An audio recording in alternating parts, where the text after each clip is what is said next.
Shalom semuanya, selamat pagi. Sekali lagi kita boleh berjumpa untuk kedua kalinya di dalam ibadah online pada pagi hari ini. Saudara, dimanapun kita berada pada saat ini, baik yang bersama keluarga ataupun yang sedang sendirian, saya mengajak kita semua di dalam ibadah yang sederhana. Biarlah kita boleh membawa hati dan pikiran kita hanya terpusat kepada Kristus. Jika kita bisa membawa hati dan pikiran kita terpusat pada Kristus, maka ibadah yang sederhana pun akan menjadi berkat buat kita semua. Mari saya mengajak kita semua masuk di dalam saat teduh sejenak. Kita menenangkan hati kita di hadapan Tuhan. Tuhan, kami siap untuk mengikuti ibadah pada pagi hari ini dengan segala keterbatasan kami.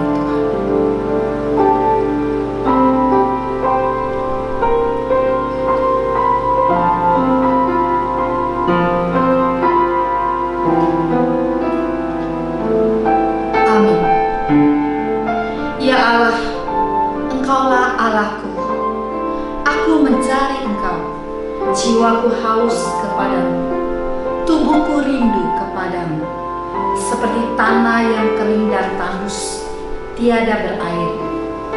Demikianlah aku mau memuji Engkau seumur hidupku dan menaikkan tanganku demi namamu. Ibadah ini dimulai dengan pertolongan Allah yang menjadikan langit dan bumi.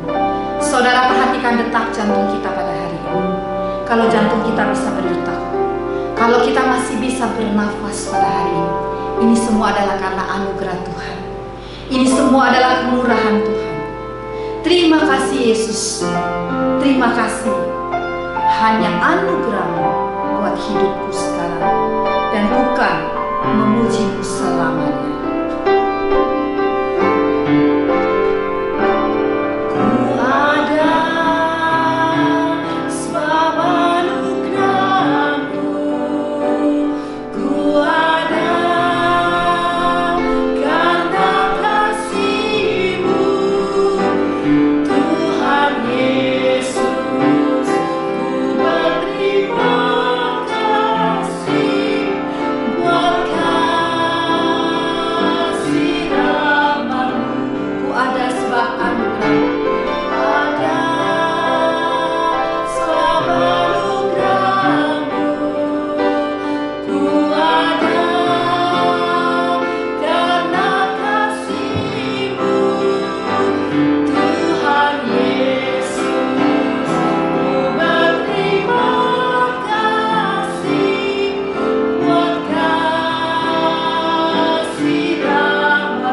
Mari kita berdoa.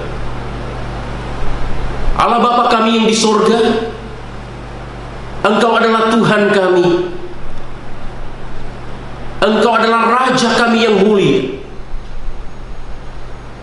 Engkaulah satu-satunya yang layak untuk dipuji dan disembah.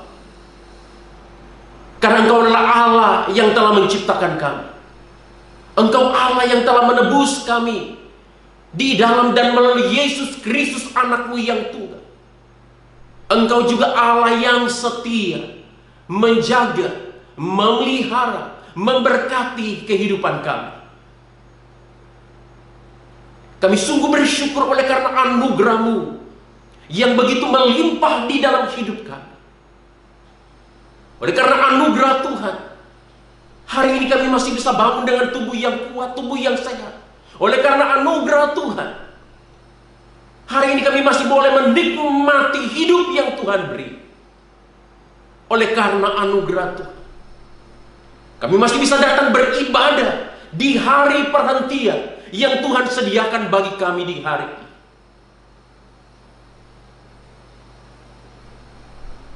Kalau hari ini kami bisa berdiri sebagaimana adanya kami di hadapan Tuhan, bukan karena kuat dan gagah kami, bukan karena seharusnya kami ada di sini, tapi kami tidak lebih daripada orang-orang yang berdosa yang masih Tuhan izinkan untuk menikmati hidup di hari ini. Oleh sebab itu ya Tuhan, sekali lagi kami bersyukur untuk anugerah-Mu yang begitu besar bagi kami. Saat ini ketika kami datang menghampiri Engkau, kami ingin datang menyembah Engkau. Seketika kami disadarkan bahwa Engkau adalah Allah yang suci, Engkau adalah Allah yang kudus, yang selalu berkata, kuduslah kamu, sebab aku adalah kudus. Dan kami ini adalah manusia yang penuh dosa, pelanggaran, cacat celah di hadapan. Oleh sebab itu dengan penuh kerendahan hati kami datang mengaku di hadapan Tuhan bahwa kami adalah orang yang berdosa. Dengan penuh kerendahan hati kami memohon biarlah Tuhan menyucikan, menguduskan segala dosa, segala pelanggaran kami, supaya tidak ada dosa yang menghalangi kami untuk leluasa datang beribadah kepada Engkau pada hari ini. Tidak ada dosa yang menghalangi Engkau untuk menyatakan kuasa-Mu, menyatakan lawatan-Mu, mujizat-Mu bagi kami di dalam dan melalui ibadah kami pada hari ini. Karena firman-Mu berkata, tangan-Mu bukan kurang panjang untuk menyelamatkan kami, telinga-Mu bukan kurang tajam untuk mendengar segala seruan kami, tetapi yang menjadi penghalang antara Engkau dan kami ialah dosa kami, ialah kejahatan kami.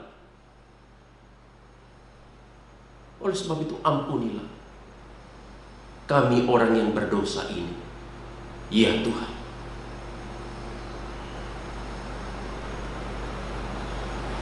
Sekali lagi kami bersyukur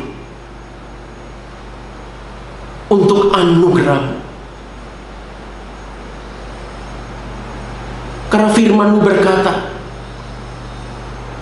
ketika kami datang kepada Engkau, mengakui segala dosa kami, maka Engkau adalah Allah yang setia dan adil, yang akan mengampuni segala dosa kami, menyucikan kami dari segala kejahatan kami. Oleh sebab itu kami percaya, walaupun dosa kami merah seperti kain kesumba, akan menjadi putih seperti bulu domba. Walaupun dosa kami merah seperti kermisi, akan menjadi putih seperti salju. Di dalam iman kami percaya pengampunan dosa sudah berlaku di dalam nama Allah Bapa, Allah Anak, dan Allah Roh Kudus. Biarlah keagungan, kemuliaan Tuhan boleh nyata di tengah-tengah kami, di dalam ibadah kami pada hari ini, ya Tuhan. Di dalam nama Tuhan kami Yesus Kristus, Juru selamat kami yang hidup. Kami sudah berdoa, kami mengucap syukur. Amin.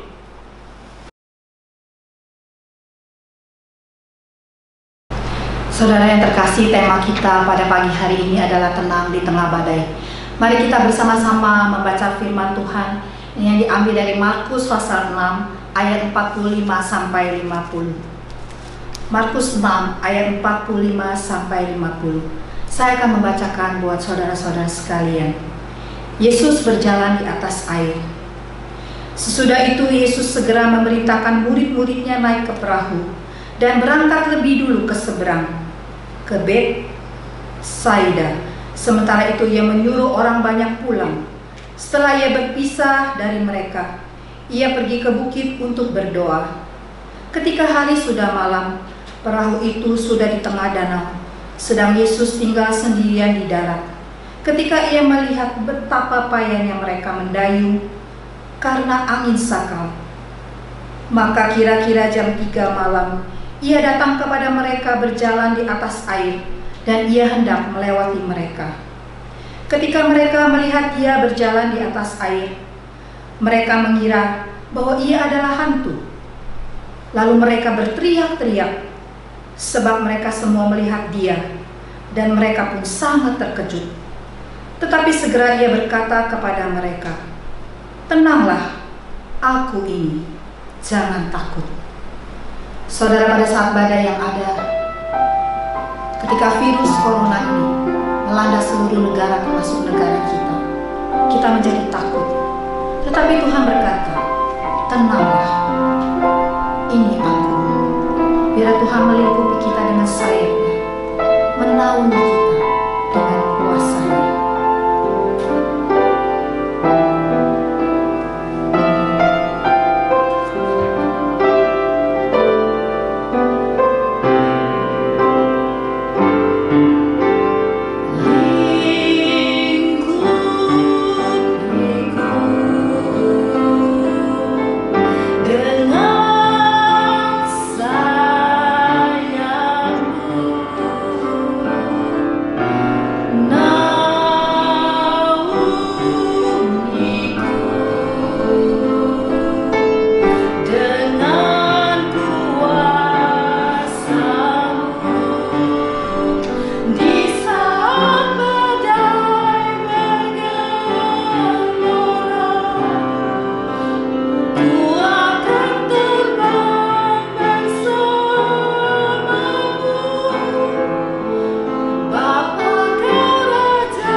sekali lagi saya mengajak kita semua untuk berdoa. Allah Bapa kami yang di sorga, hati kami sungguh percaya kepadamu. Sekalipun di tengah-tengah keadaan dunia kami, negara kami, kota kami pada saat ini yang sedang dilanda oleh pandemi virus corona yang semakin meluas, hati kami tetap percaya kepada Engkau. Karena kami tahu hanya di dalam tangan-Mu saja hidup kami aman. Hanya di dalam Engkau saja hati kami akan mendapatkan ketenangan. Oleh sebab itu ya Tuhan, di tengah-tengah pergumulan hidup yang sedang kami alami dengan kondisi keadaan kami hari ini, sekali lagi kami datang mau menundukkan hati kami di hadapan Tuhan. Kami ingin mendengarkan Tuhan berbicara kepada kami melalui kebenaran firman. Karena kami sungguh-sungguh menyadari bahwa kami membutuhkan firman-Mu di dalam hidup kami. Kami tahu kebutuhan kami yang sesungguhnya, kelaparan kami yang sesungguhnya bukanlah kelaparan dan kehausan akan makanan jasmani, tetapi kelaparan dan kehausan akan firman Allah.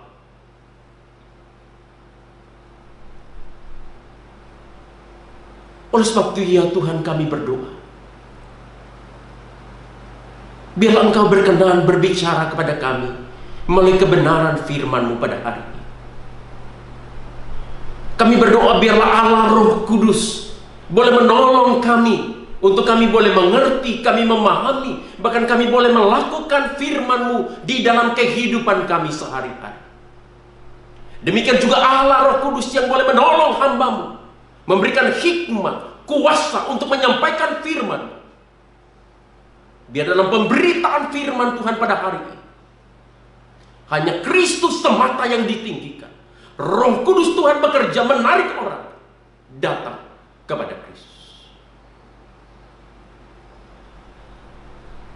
Puaskanlah kelaparan dan kehausan kami akan firman-Mu pada pagi hari ini ya Tuhan. Berbicara, karena kami siap mendengarkan Tuhan berbicara. Di dalam nama Tuhan kami Yesus Kristus, kami sudah berdoa, kami mengucap syukur. Amin.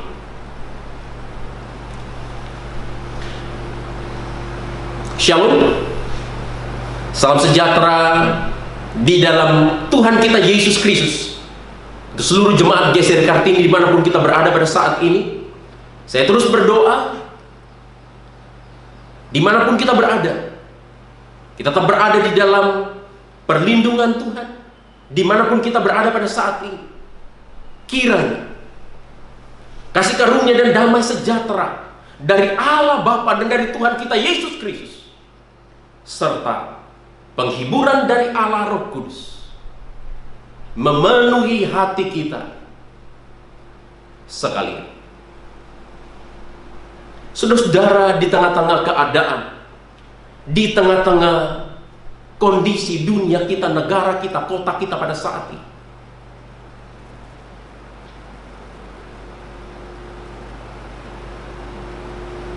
mari kita tetap datang mendekat kepada Allah. Mari kita tetap mengingat kasih Allah. Karena Alkitab berkata kepada kita di dalam 1 Yohanes pasal 4 ayat yang ke-18, kasih Allah mengalahkan segala ketakutan. Amin. Saudara-saudara yang dikasihi oleh Yesus Kristus, minggu ini adalah minggu kedua di mana kita tidak bisa beribadah di gedung gereja, tapi kita beribadah di rumah kita masing-masing. Di minggu yang lalu kita sudah sama-sama merenungkan satu tema yang sangat penting. Serahkanlah segala beban hidupmu kepada Tuhan. Dan hari ini saya akan mengajak kita kembali memikirkan satu tema yang penting. tenang di tengah badai. Tadi kita sudah membaca satu bagian dari Injil Markus, yaitu Markus pasal 6 ayatnya yang ke 45 sampai ayatnya ke 50.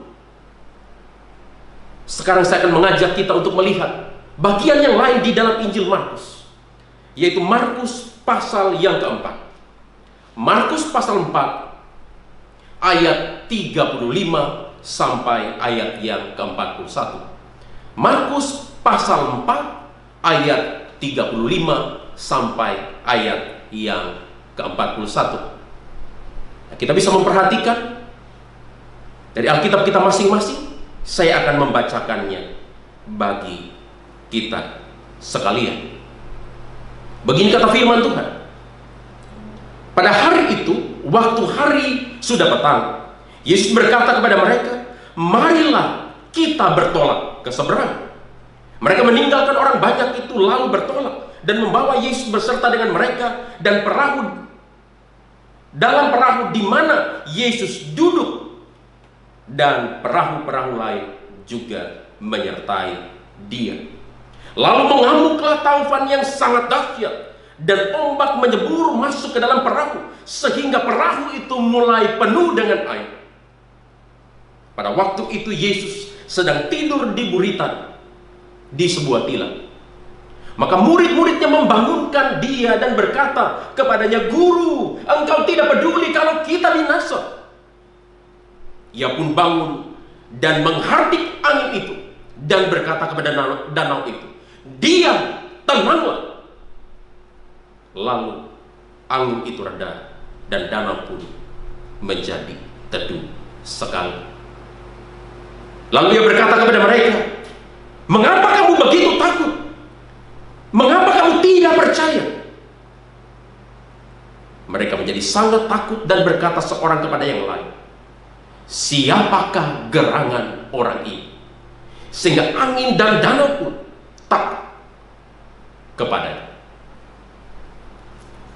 Saudara-saudara yang dikasihi oleh Yesus Kristus, bagian firman Tuhan yang kita baca pada hari ini dari Injil Markus pasal 4 ayat 35 sampai ayat yang ke-41 mengisahkan kepada kita perjalanan Tuhan Yesus bersama-sama dengan murid-muridnya di Danau Galilea. Saudara-saudara, Alkitab memberitahukan kepada kita, di dalam perjalanan itu Tuhan Yesus dan murid-muridnya digoncang atau diamuk oleh badai Galilea yang sangat dahsyat. Alkitab memberitahukan kepada kita di dalam ayat yang ke-37, "Lalu mengamuklah taufan yang sangat dahsyat, dan ombak menyebur masuk ke dalam perahu, sehingga perahu itu mulai penuh dengan air." Saudara-saudara, perhatikan bagaimana narasi Alkitab menggambarkan betapa seriusnya, betapa besarnya masalah yang sedang dihadapi oleh Tuhan Yesus dan murid-muridnya ketika itu.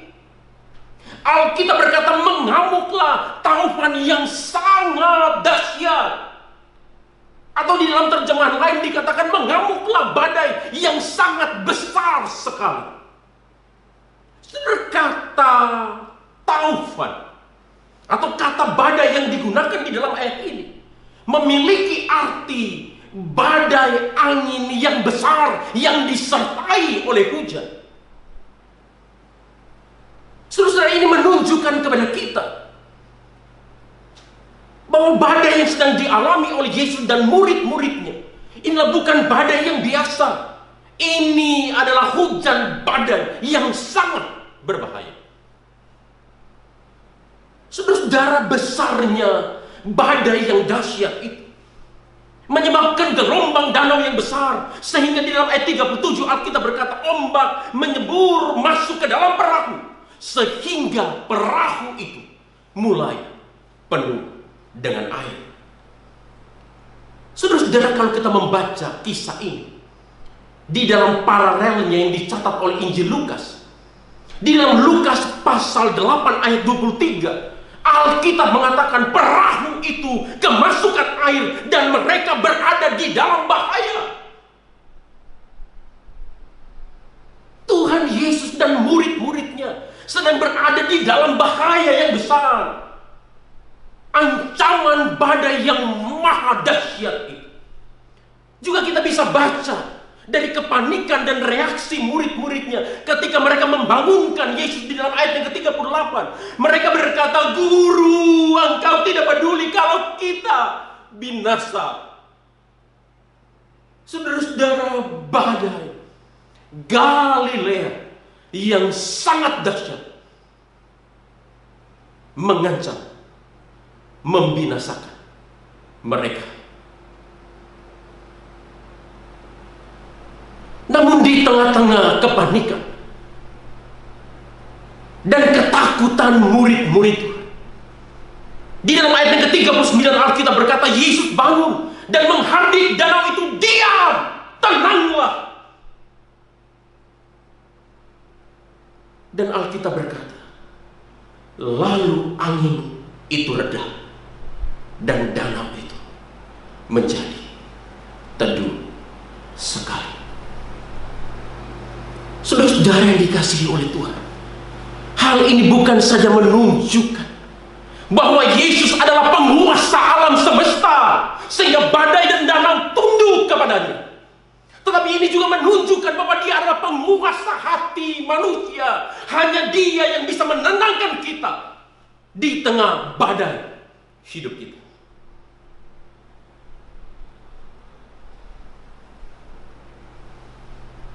Saudara yang dikasihi oleh Yesus Kristus, apa yang dialami oleh murid-murid Yesus di dalam kisah ini mengingatkan kita bahwa hidup ini ibarat sebuah perahu yang sedang berdayar di lautan yang luas.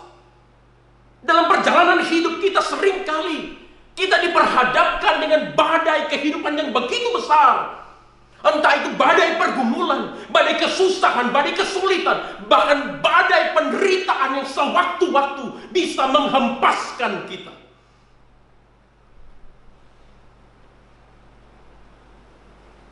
Dan hal ini sangat relevan dengan keadaan dunia dan hidup kita beberapa waktu terakhir ini, yang sedang dilanda oleh badai pandemi corona, yang merupakan salah satu pandemi terbesar di sepanjang sejarah hidup manusia. Bagaimana tidak? Sampai hari ini badai pandemi corona ini telah menginfeksi kurang lebih 400-an ribu orang di 200-an negara di seluruh dunia, dan telah mengakibatkan belasan ribu orang meninggal dunia sampai hari ini. Dan kemungkinan angka ini akan terus bertambah, angka ini akan terus naik. Bagaimana tidak?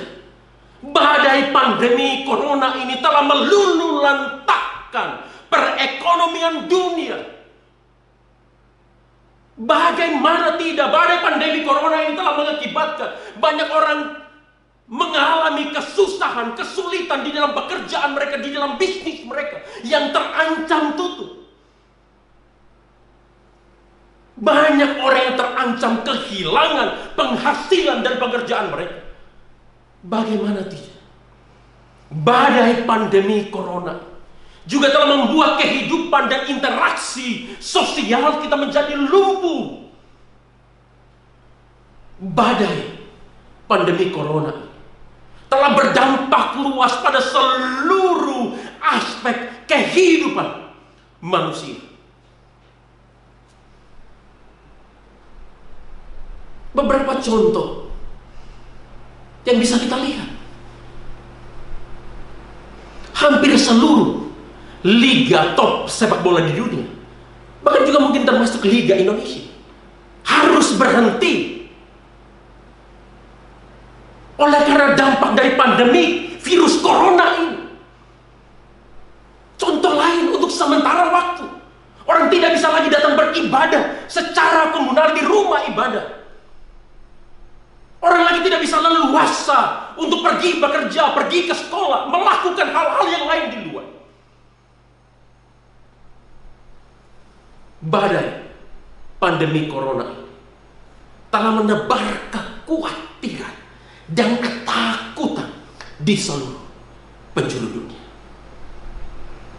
Saudara-saudari yang dikasihi oleh Yesus Kristus, di tengah-tengah badai yang dahsyat ini, mungkin banyak orang, mungkin juga termasuk kita, mulai mempertanyakan keberadaan Allah, mulai mempertanyakan kepedulian Allah kepada kita.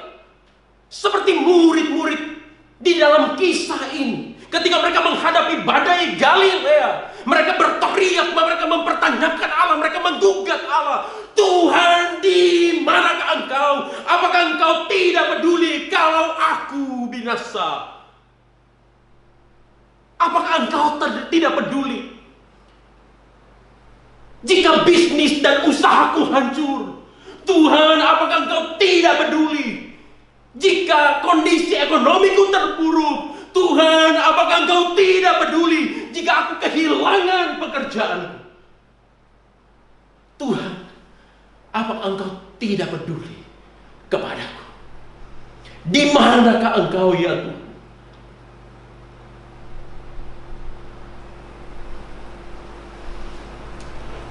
Saudara-saudara yang dikasihi oleh Tuhan, saya sangat mengerti. Saya bisa merasakan bagaimana perasaan kita hari ini, bagaimana keadaan kita hari ini. Tapi saya ingin mengajak kita untuk berpikir lebih jernih sebagai orang-orang yang percaya kepada Allah. Apakah benar Allah tidak peduli kepada kita di dalam keadaan seperti hari ini? Saudara-saudara yang dikasihi oleh Tuhan, terlalu kecil jika kita mengukur kepedulian Allah hanya dari bisnis, dari pekerjaan, dari kondisi keuangan, dan dari pergumulan hidup yang sedang kita alami hari ini. Terlalu kecil. Karena Alkitab mengatakan kepada kita di dalam Roma pasal 8 ayat 32, Allah yang tidak menyayangkan anaknya sendiri, tetapi telah menyerahkannya bagi kita semua, bagaimana mungkin Ia tidak akan mengaruniakan segala sesuatu kepada kita bersama-sama dengan Dia. Saudara-saudara, kalau Allah tidak menyayangkan Yesus Kristus anaknya yang tunggal, tetapi Dia menyerahkannya bagi kita untuk mati di atas kayu salib, Alkitab berkata, bagaimana mungkin Ia tidak akan mengaruniakan segala sesuatu kepada kita bersama-sama dengan Dia. Saudara, hal ini disampaikan oleh Rasul Paulus di dalam konteks pergumulan, penderitaan yang sedang dialami oleh orang-orang percaya yang ada di Roma.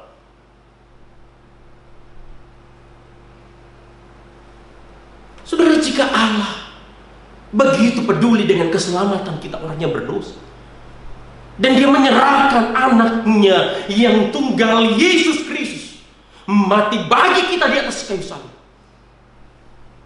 apakah mungkin Dia tidak akan peduli terhadap kehidupan kita sebagai anak-anak? Kalau Dia sudah memberikan yang terbesar, kalau Dia sudah memberi yang terbaik, kalau Dia sudah memberi yang termahal, yaitu Yesus Kristus anaknya sendiri bagi kita, apakah mungkin Dia tidak akan memperhatikan hidup kita sebagai anak-anaknya? Apakah mungkin Dia tidak akan peduli kepada kita? Saudara, Dia pasti peduli. Alkitab memberitahukan kepada kita dalam surat Ibrani pasal 13 ayatnya yang kelima, Aku sekali-kali tidak akan membiarkan engkau. Aku sekali-kali tidak akan meninggalkan engkau. Ini adalah janji Allah. Allah tidak akan pernah membiarkan kita. Allah tidak pernah meninggalkan kita, termasuk di dalam pergumulan hidup yang kita alami. Oleh sebab itu dalam Ibrani pasal 13 ayat 6 kita bisa berkata, sebab itu dengan yakin kita dapat berkata, Tuhan adalah penolongku, aku tidak akan takut. Tuhan peduli kepada kita. Saudara, percayalah, Allah tidak tidur. Allah sedang menjaga kita di tengah-tengah badai ini. Alkitab mengingatkan kita dalam Mazmur 121 ayat keempat. Sesungguhnya tidak terlelap dan tidak tertidur penjaga Israel. Gusti Bonten Sari, Allah tidak tidur. Dia menjaga kita. Oleh sebab itu di tengah-tengah badai yang dahsyat ini, Dia justru sedang menyapa kita. Tenanglah, aku ini, jangan takut. Dan sambil memegang tangan kita, Dia berkata, marilah kita bertolak ke seberang. Aku bersama engkau untuk melewati badai ini.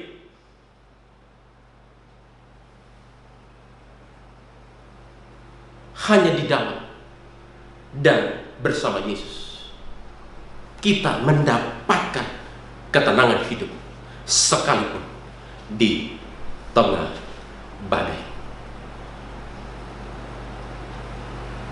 Saudara, inilah tema yang akan kita pikirkan, kita renungkan bersama-sama pada hari ini. Tenang di tengah badai. Saudara, satu pertanyaan penting yang akan kita pikirkan untuk kita lebih memahami tema yang akan kita renungkan bersama-sama pada hari ini. Bagaimana seharusnya sikap kita yang benar di dalam menghadapi badai kehidupan, supaya kita bisa merasakan ketenangan dari Tuhan sekalipun di tengah badai pergumulan hidup kita. Hari ini saya akan mengajak kita semua kembali kepada kebenaran kitab suci. Di dalam pertolongan dan di dalam terang Allah Roh Kudus, kita akan bersama-sama mencari, kita akan sama-sama melidiki, menemukan beberapa jawaban penting yang diberikan oleh firman Tuhan kepada kita, khususnya dari Markus pasalnya yang keempat ayat 35 sampai 41 yang sudah kita baca tadi. Bagaimana seharusnya sikap kita yang benar di dalam menghadapi badai pergumulan hidup, supaya kita dapat merasakan ketenangan dari Tuhan sekalipun di tengah pergumulan. Jawaban yang pertama, kita harus menyadari bahwa mengikut Tuhan bukan jaminan bagi kita bebas dari segala pergumulan. Saya ulangi, kita harus menyadari bahwa mengikut Tuhan bukan jaminan bagi kita bebas dari badai pergumulan. Kebenaran ini yang bisa kita lihat di dalam ayat 35 sampai ayat yang ke-37 yang sudah kita baca tadi. Saya tidak membacakan lagi bagi kita, kita bisa memperhatikan dalam Alkitab kita masing-masing.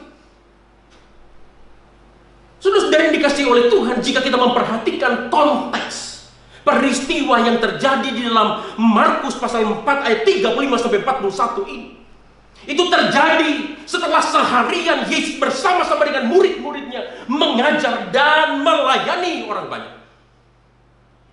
Bisa kita lihat dalam Markus pasal 4 ayat 1 sampai ayat 34. Dan di dalam hari yang sama, dalam ayat 35 Alkitab mengatakan, setelah hari sudah petang, Yesus mengajak murid-muridnya, marilah kita bertolak ke seberang. Saudara, perhatikan dengan baik ayat ini. Ajakan atau undangan, marilah kita bertolak ke seberang. Itu adalah inisiatif dari Tuhan Yesus sendiri.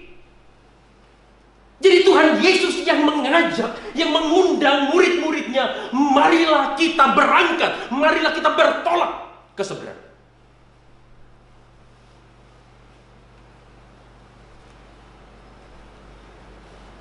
Dan di dalam perjalanan itu, Tuhan Yesus ada bersama-sama dengan mereka.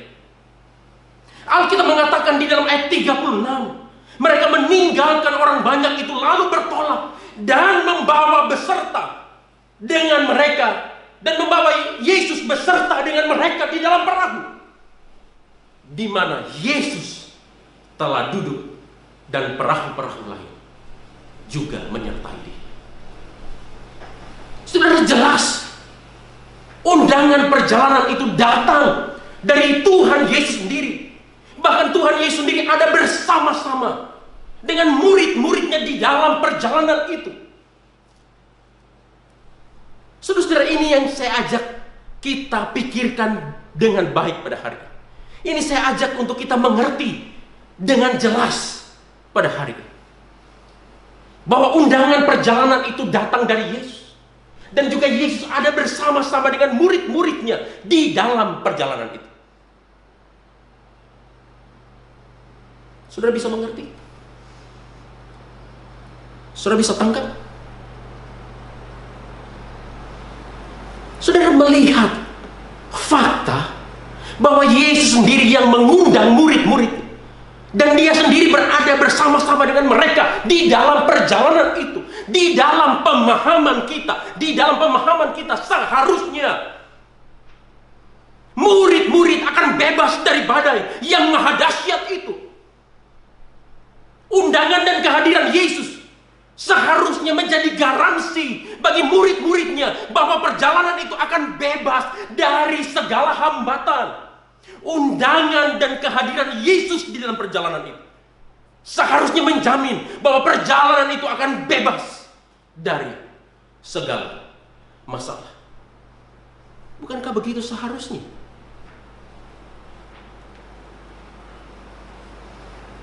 Bukan seharusnya undangan dan kehadiran Yesus dalam perjalanan itu memberikan imunitas, memberikan perlindungan terhadap bencana, sehingga murid-muridnya tidak perlu mengalami badai yang dahsyat itu. Tetapi Alkitab justru menunjukkan kita fakta yang berbeda. Di dalam ayat yang ke-37 Alkitab berkata, lalu mengamuklah taupan yang sangat dahsyat dan ombak menjebur masuk ke dalam perahu, sehingga perahu itu mulai penuh dengan air. Saudara-saudara perhatikan, murid-murid yang dipanggil langsung oleh Tuhan Yesus, murid-murid yang diundang langsung oleh Yesus untuk menyeberang, untuk bertolak ke seberang, dan murid-murid yang berjalan bersama-sama dengan Tuhan Yesus di dalam perjalanan itu.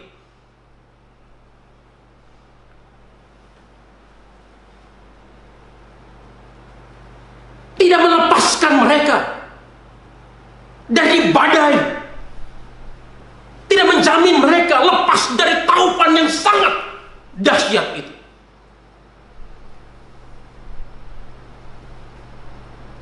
Saudara, hal ini penting untuk kita mengerti, sangat penting untuk kita perhatikan. Ini berarti mengikut Yesus tidak menggaransi kita lepas dari masalah. Berjalan bersama Yesus tidak menjamin kita akan bebas dari kesulitan dan pergumulan hidup kita. Menjadi pengikut Yesus tidak akan membuat hidup kita lepas dari badai kehidupan. Tuhan Yesus tidak pernah berjanji bahwa ketika kita mengikut Dia akan membuat hidup kita bebas dari masalah, bebas dari segala pergumulan. Dia tidak pernah janji bahwa langit akan selalu biru. Dia tidak pernah berjanji bahwa tidak akan ada kesusahan dan air mata. Dia tidak pernah janji tidak akan ada penderitaan. Dia tidak pernah berjanji tidak akan ada sakit penyakit. Dia tidak pernah berjanji bahwa bisnis atau usaha kita, pekerjaan kita akan selalu naik. Dia tidak janji keadaan kita akan selalu tenang dan tidak akan ada bahaya. Dia tidak pernah janji.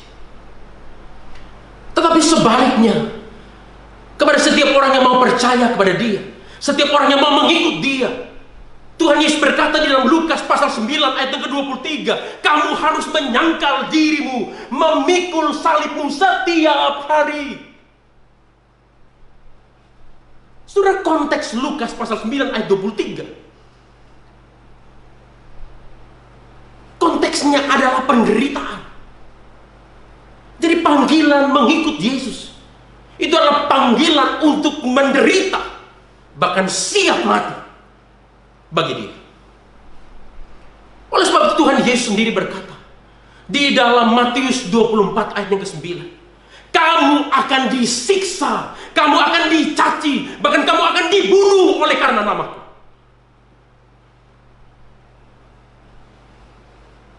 Kepada jemaat yang ada di Smyrna, yang begitu setia mengikut Yesus, Tuhan Yesus tidak berkata kepada mereka, jangan takut, kamu tidak akan menderita. Tapi kalau kita baca dalam Wahyu pasal 2 ayat yang ke-10 bagian A, Tuhan Yesus justru berkata, janganlah takut atas apa yang harus engkau derita. Saudara-saudara percaya kepada Yesus, mengikut Yesus,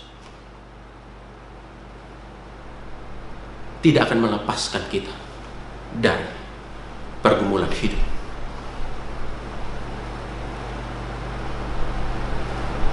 Oleh sebab itu, kalau hari ini ada orang yang mengajarkan ikut Yesus, masalah pasti beres, ikut Yesus, hidup akan seperti jalan tol bebas hambatan, ikut Yesus pasti tidak ada kesulitan, ikut Yesus pasti kaya, ikut Yesus pasti sembuh, ikut Yesus pasti tidak ada sakit penyakit, ikut Yesus usaha, bisnis, pekerjaan lancar, dan lain sebagainya. Mohon maaf, dengan sedikit tegas saya akan berkata, itu adalah Injil murahan. Itu bukan ajaran Alkitab, itu bukan ajaran Yesus. Mengikut Yesus tidak berarti bebas dari badai kehidupan. Saudara, kebenaran ini yang harus kita sadari sepenuhnya sebagai orang-orang percaya. Ketika kita menyadari hal ini dengan jelas, maka kita akan punya sikap yang benar di dalam menyingkapi dan menghadapi masalah, kesulitan, penderitaan, bahkan badai pergumulan sekalipun di dalam hidup kita. Apalagi di tengah-tengah wabah virus corona saat ini, yang membuat seluruh aspek hidup kita menjadi sulit, yang membuat usaha kita, pekerjaan kita, keluarga kita, kondisi ekonomi kita menjadi sulit.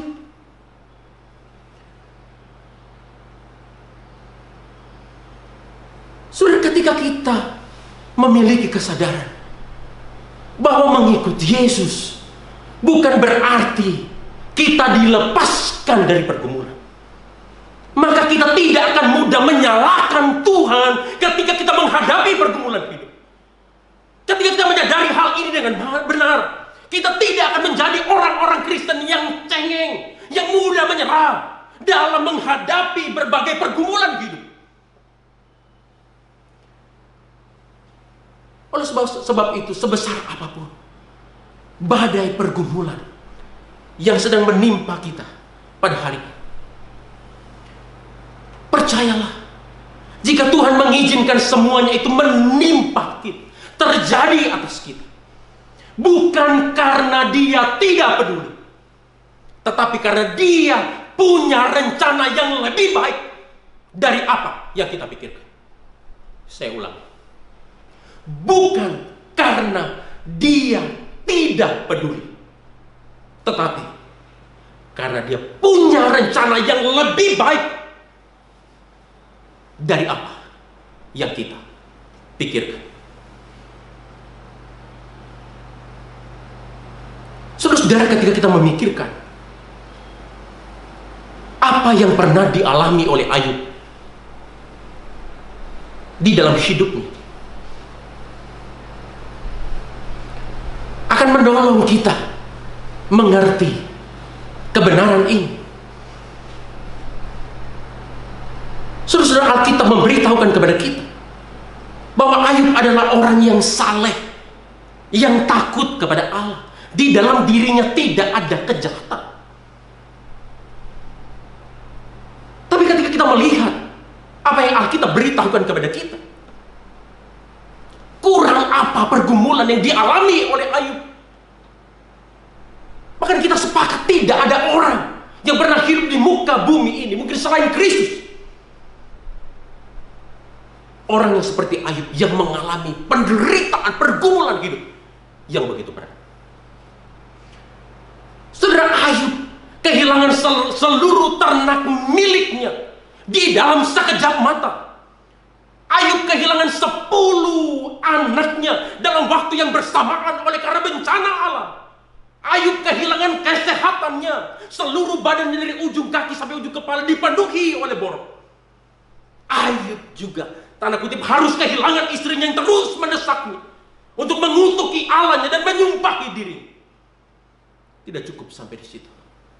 Alkitab juga memberitahukan kepada kita, Ayub harus kehilangan teman-teman dekatnya yang terus menghakimi dan menuduh dia bahwa penderitaan yang dialami adalah akibat dari dosanya kepada Allah. Tetapi yang menarik adalah memperhatikan bagaimana respon Ayub terhadap masalah, terhadap pergumulan yang dialami. Di dalam Ayub pasalnya yang pertama ayat ke-22, Alkitab memberitahukan kepada kita di dalam semuanya itu Ayub tidak berbuat dosa dan ia tidak menuduh Allah berbuat yang kurang patut. Sebaliknya, Ayub bisa melihat bahwa pergumulan hidup yang sedang dialaminya itu diizinkan oleh Allah untuk semakin memurnikan hidupnya. Alkitab mengatakan kepada kita di dalam Ayub pasalnya yang ke-23 ayat yang ke-10, karena ia tahu jalan hidupku, seandainya ia memuji aku akan timbul seperti emas. Saudara-saudara, mungkin di dalam keadaan seperti ini Tuhan ingin lebih memurnikan hidup kita. Di dalam keadaan seperti ini mungkin Tuhan juga mau agar kita bisa merasakan kuasanya dengan sempurna bekerja di dalam diri kita. Seperti jawaban Allah kepada Rasul Paulus di dalam pergumulannya, yang dicatat oleh Alkitab dalam 2 Korintus pasal 12 ayat yang ke-9. Cukuplah kasih karunia bagimu, sebab justru di dalam kelemahanlah kuasaku menjadi sempurna. Cukuplah kasih karuniaku bagimu, sebab justru di dalam kelemahan kuasaku menjadi sempurna.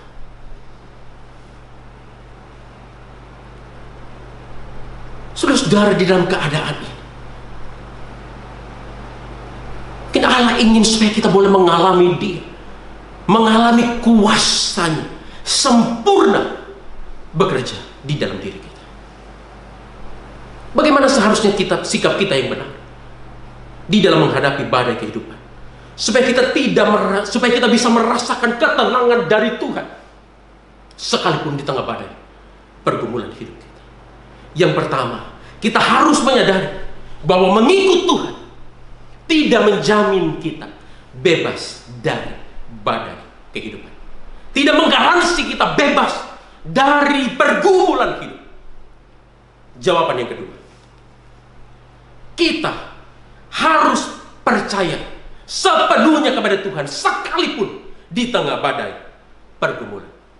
Kita harus percaya sepenuhnya kepada Tuhan sekalipun di tengah badai pergumulan hidup kita. Itulah yang dikatakan oleh Alkitab di dalam ayat 38 sampai ayat yang ke-41. Saudara-saudara yang dikasihi oleh Tuhan, Alkitab mengatakan kepada kita bahwa murid-murid sedang menghadapi satu gelombang yang sangat dahsyat di tengah danau Galilea. Badai yang hampir saja merenggut nyawa mereka, yang hampir saja membinasakan hidup mereka. Saudara, pertanyaannya, sebelum mereka bertolak ke seberang, sebelum Yesus mengajak mereka bertolak ke seberang, apakah Tuhan Yesus tahu di tengah danau itu akan terjadi badai? Apakah Tuhan Yesus tahu bahwa akan terjadi badai yang dahsyat di tengah danau Galilea itu? Saya percaya kita pasti setuju. Yesus pasti tahu.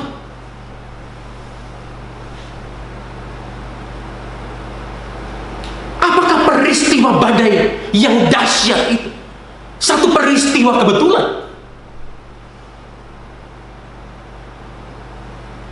Saya juga percaya kita akan setuju itu bukan peristiwa kebetulan. Jika demikian, mengapa Tuhan Yesus tidak menghindarkan murid-muridnya dari badai yang dahsyat itu, sehingga mereka tidak perlu mengalami badai yang menakutkan itu? Mengapa?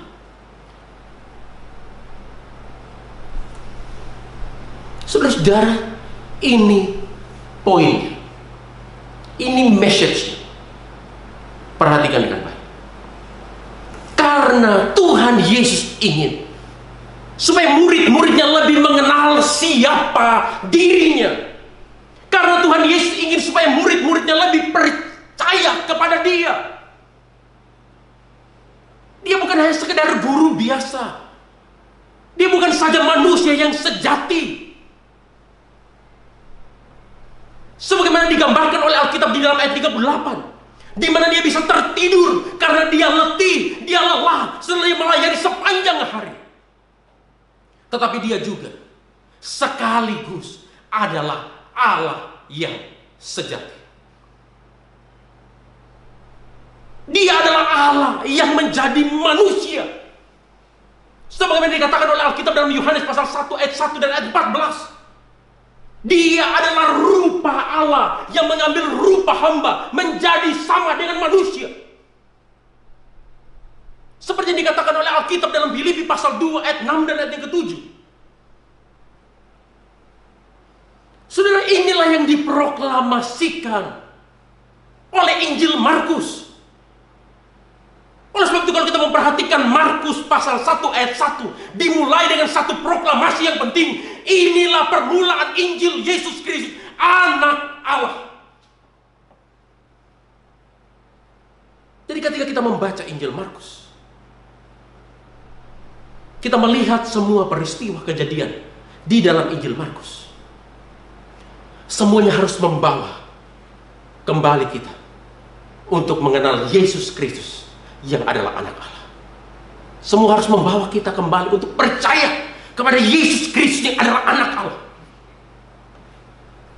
Saudara-saudara, bahwa Dia benar-benar Allah yang sejati bisa kita lihat dari tindakan yang dilakukan oleh Tuhan Yesus di dalam ayat ke-39. Alkitab berkata, Ia pun bangun menghardik angin itu dan berkata kepada danau itu, diam, tenanglah. Lalu angin itu reda dan danau pun menjadi teduh sekali. Saudara-saudara, mari kita berpikir sejenak. Siapakah yang bisa memerintahkan Allah untuk diam dan tenang? Saudara, siapa yang bisa memerintah Allah, memerintah danau, memerintah angin untuk diam, untuk tenang?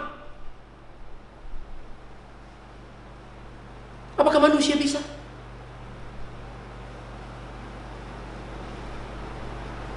Manusia pasti tidak bisa. Ini hanya bisa dilakukan oleh Allah sendiri.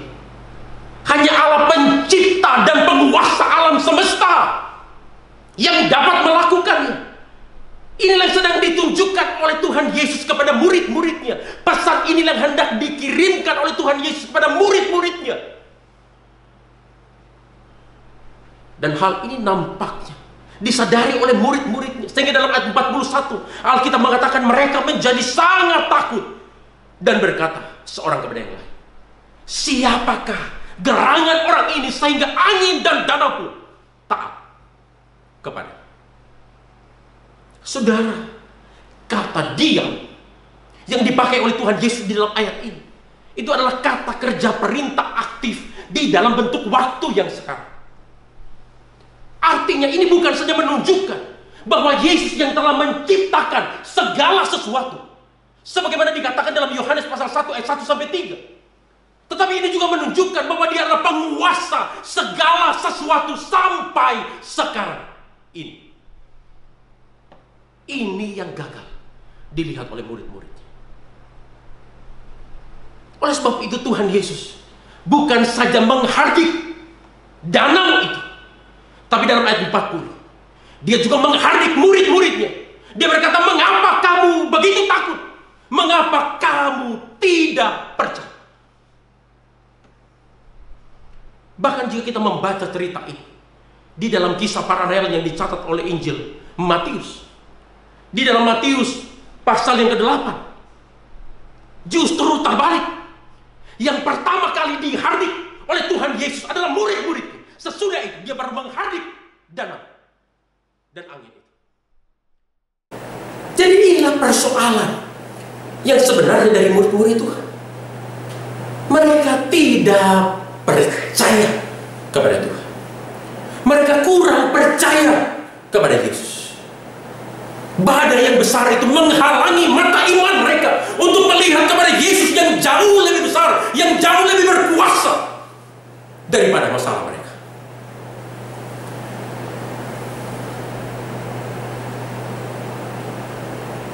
Saudara-saudara yang dikasihi oleh Yesus Kristus, sekali lagi apapun pergumulan hidup yang kita alami pada saat ini tidak boleh menghalangi kita untuk semakin kita boleh mengenal siapa Tuhan yang kita percaya. Tidak boleh menghalangi kita untuk semakin percaya kepada Tuhan. Tetapi sebaliknya, melalui pergumulan hidup yang sedang kita alami saat ini, harus membawa kita untuk semakin mengenal Tuhan. Harus membuat kita semakin percaya kepada Tuhan. Terlalu mudah bagi Tuhan untuk melakukan mujizat dengan meredakan badai pergumulan di dalam hidup kita. Terlalu mudah bagi Tuhan untuk memulihkan usaha kita, untuk memulihkan bisnis kita, untuk memulihkan kondisi ekonomi kita, untuk memulihkan kondisi kesehatan kita. Terlalu mudah bagi Tuhan. Tetapi bukan itu goalnya, bukan itu sasarannya, bukan itu tujuan akhir. Tuhan mau supaya kita percaya sepenuhnya kepada Dia, sekalipun di tengah badai pergumulan hidup kita. Oleh sebab itu, jangan berdoa supaya badai corona ini cepat berlalu, sehingga hidup kita, usaha kita, bisnis kita, pekerjaan kita, pelayanan kita, gereja kita bisa kembali normal sebagaimana sedia kala. Jangan berdoa demikian. Tetapi berdoalah supaya di tengah-tengah badai ini kita semakin mengenal Tuhan dan kita semakin percaya kepada Dia. Saudara-saudara yang dikasihi oleh Tuhan, tenang di tengah badai. Bagaimana seharusnya sikap kita yang benar di dalam menghadapi badai kehidupan, supaya kita bisa merasakan ketenangan yang daripada Tuhan di tengah-tengah pergumulan hidup kita. Alkitab dalam Markus pasal 4 ayat 35 sampai 41 yang kita baca, kita renungkan bersama-sama pada hari ini, setidaknya memberikan kita dua alasan. Alasan yang pertama, kita harus menyadari bahwa mengikut Tuhan bukan jaminan bagi kita bebas dari badai pergumulan. Dan yang kedua, kita harus percaya sepenuhnya kepada Tuhan, sekalipun di tengah badai pergumulan. Mari kita ulangi bersama-sama dengan saya. Yang pertama apa?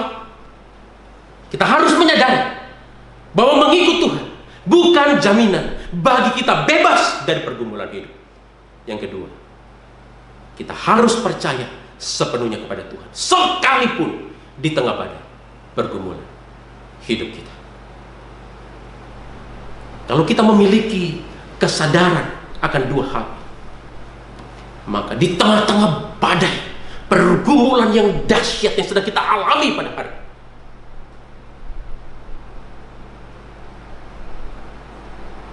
kita bisa akan tetap memuji Tuhan. Kita masih bisa tetap bernyanyi, memuji Tuhan, bersyukur kepada Dia. Seperti dalam lagu yang sudah kita nyanyikan tadi, lingkupiku.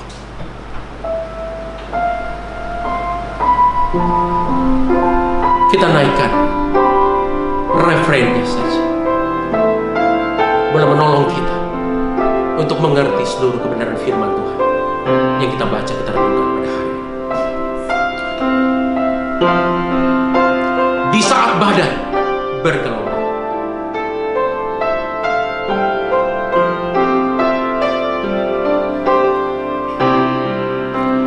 di saat badai bergelora, ku akan terbang bersamamu. Bapa, Kau Raja atas semesta, ku tenang sebab Kau kita naikkan sekali lagi lebih sungguh-sungguh. Di saat badai, di saat badai bergelora, ku akan terbang bersamamu. Bapa, Kau Raja atas semesta, ku tenang sebab Kau pejamkan mata kita sekali lagi setengah suara. Di saat badai bergelora, ku akan terbang bersamamu. Bapa, Kau Raja atas semesta, ku tenang sebab Kau Allahku. Bapa kami yang di surga, hanya di dalam Engkau hati kami mendapatkan ketenangan. Hanya di dalam Engkau jiwa kami mendapatkan kelegaan. Di tengah-tengah badai pergumulan yang sedang kami alami hari-hari ini, kami tahu bahwa Engkau adalah satu-satunya tempat pengungsian, tempat perlindungan bagi kami di dalam kesesakan. Oleh sebab itu ya Tuhan, pada saat ini hamba membawa seluruh jemaat-Mu ke dalam tangan Tuhan. Di dalam berbagai masalah, pergumulan hidup yang mereka sedang alami pada saat ini, khususnya berhubungan dengan kondisi virus corona yang sedang mewabah di negara kami, di kota kami, yang membuat hidup mereka menjadi sulit, keluarga mereka menjadi sulit, usaha pekerjaan mereka menjadi sulit, kondisi ekonomi mereka terpuruk, bahkan mungkin mereka terancam kehilangan penghasilan pekerjaan mereka. Hamba-Mu datang memohon belas kasihan Tuhan. Biar di dalam kemahakuasaan dan kedaulatan Tuhan, Tuhan berkenan menolong setiap jemaat kami di tengah-tengah pergumulan mereka pada saat ini. Tuhan berikan mereka kekuatan, Tuhan berikan mereka hikmat bagaimana harus menjalankan usaha pekerjaan mereka. di dalam keadaan yang sulit seperti ini. Khususnya biarlah Tuhan beri sukacita, damai sejahtera di dalam hati mereka. Demikian juga kami berdoa, biarlah Tuhan yang menjaga, melindungi seluruh jemaat kami. Kalau Tuhan berkenan, biarlah tidak ada satupun dari antara jemaat kami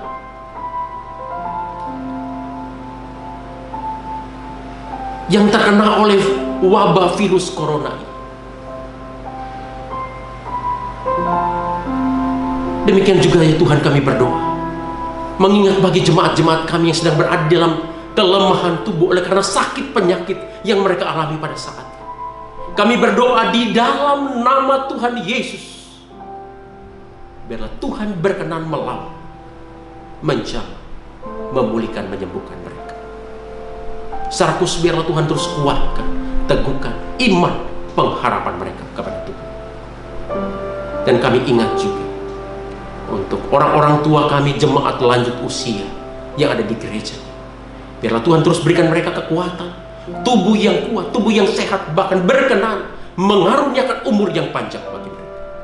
Khususnya memberi sukacita, damai sejahtera dalam mereka menjalani usia indah yang Tuhan masih anugerahkan kepada mereka. Tuhan juga boleh berkati gereja kami.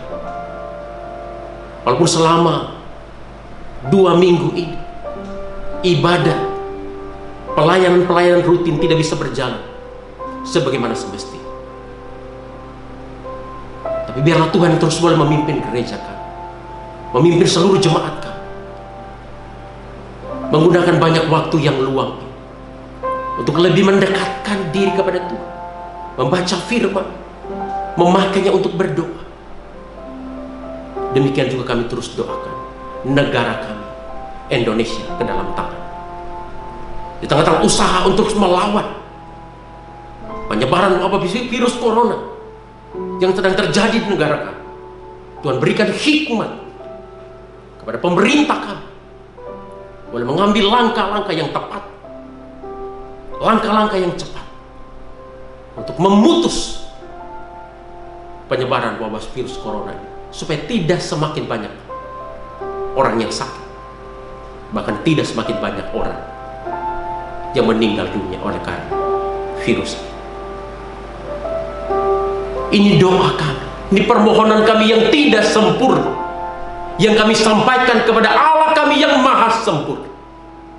Biarlah Engkau berkenan mendengar, menjawab sesuai dengan waktu dan kehendak-Mu yang terbaik, bagi kemuliaan menjadi berkat bagi kami yang berdoa dan apa yang sudah kami doakan. Di dalam nama Tuhan kami Yesus Kristus, kami sudah berdoa, kami mengucap syukur. Sama-sama kita katakan, amin.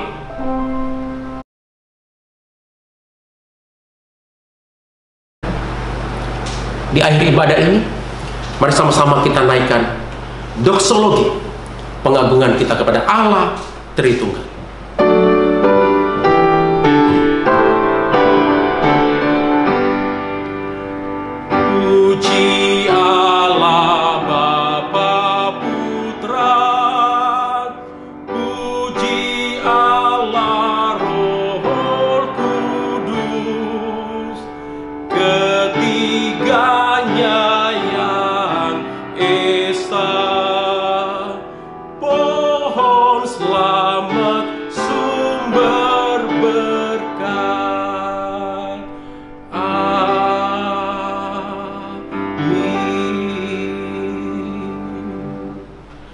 Jemaat yang dikasihi oleh Tuhan, arahkanlah hatimu kepada Allah Tritunggal, pohon selamat, sumber segala berkat. Terimalah berkat yang daripada Tuhan. Kasih, karunia, dan damai sejahtera dari Allah Bapa dan dari Tuhan kita Yesus Kristus, serta persekutuan, didikan, teguran, penghiburan dari Allah Roh Kudus menyertai kita dari hari ini sampai Tuhan Yesus datang kembali yang kedua kalinya menjemput kita, bahkan sampai selama-lamanya. Amin.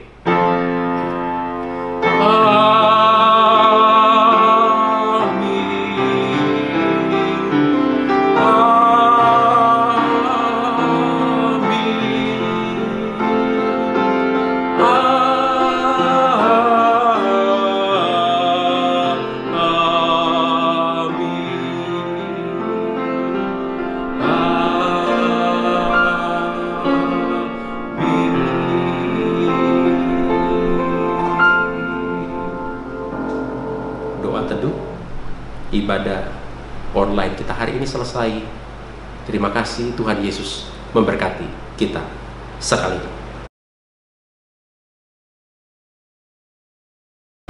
Shalom, jemaat Geser Kartini yang dikasihi oleh Yesus Kristus. Ada beberapa pengumuman penting yang akan kita perhatikan bersama-sama pada hari ini. Yang pertama, berhubungan dengan ibadah kita minggu yang akan datang, minggu pertama di bulan April. Kita akan melihat kondisi terlebih dahulu.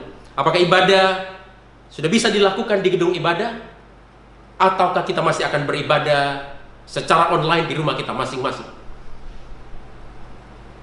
Nanti berita ini akan dikabarkan kepada seluruh jemaat melalui WA group, baik itu GSRI Info Center maupun GSRI Sharing Center. Jemaat bisa menunggu di rumah, nanti gereja akan mengabarkannya kepada kita. Nah, yang kedua, di dalam keadaan kita pada hari ini, mari kita tetap menjaga kesehatan kita,